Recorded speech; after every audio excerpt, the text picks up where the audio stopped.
how to have an unlimited prospect. Marami akong naririnig na nagsasabi sa akin na ang problema kasi sa networking, naubos ka na yung kaibigan ko, naubos ka ng kausapin, wala na akong prospect. Guys, it is impossible. Why? 8 years na ako sa networking at hindi ko pa rin naubos kapamilya ko, kaibigan ko, hindi ko sila naubos na hanggang ngayon napipresentan. Ngayon, paano ako nagsimula na halos marami akong kausap? Guys, meron na tayong Facebook. Meron tayo, ang daming way para pwede ka magkaroon ng prospect. Kung tatanungin niyo ako, paano ako nag-i-invite sa Facebook, simple lang dahil ko, do you want to earn extra income? Wala akong magic word na sinasabi, numbers game lang ang networking. Kasi isang tao, parang ganito yan eh. Maraming tao na walang pakialam sa income, especially katulad ng mga bata, lalo na kung yung bata or kabataan na bibigyan pa ng pera ng parents sila, syempre hindi naman mag-iisip ng source of income.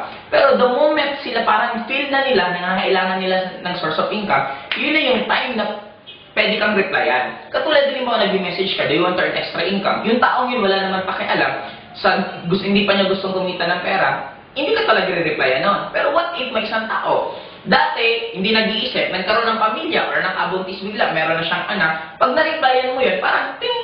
Di ba hindi mo rin masisi, may ibang tao na nagdadasal, Lord, sana magkaroon po ako ng way para matupad ko mga pangarap ko. Tapos biglang ikaw naman nag-message, do you want to earn extra income? Anong iisipin niya? Di ikaw yung sagot. Isa yun. Second, mag-iba sa Facebook.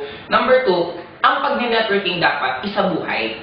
Ang networking is not a job. Hindi ka dapat lalabas ka ng bahay ninyo, sige magne-networking ako ngayon, tapos bukas hindi ako magne-networking. No, hindi dapat gano'n. Kung gusto maging successful sa isang field, dapat maging part siya mismo ng buhay mo. Ako naalala ko dati, tuwing gising ko ng umaga, paglabas ko, pag may namit akong tao, kahit sino yan, laging re-recruiting ko yan. Pag may namit akong yung friend ko, hindi po pwedeng hindi siya recruiting. Hanggang doon ka na magkakaroon ng sunod-sunod na prospect. Maliban pa doon, isa pa, may prospect ka.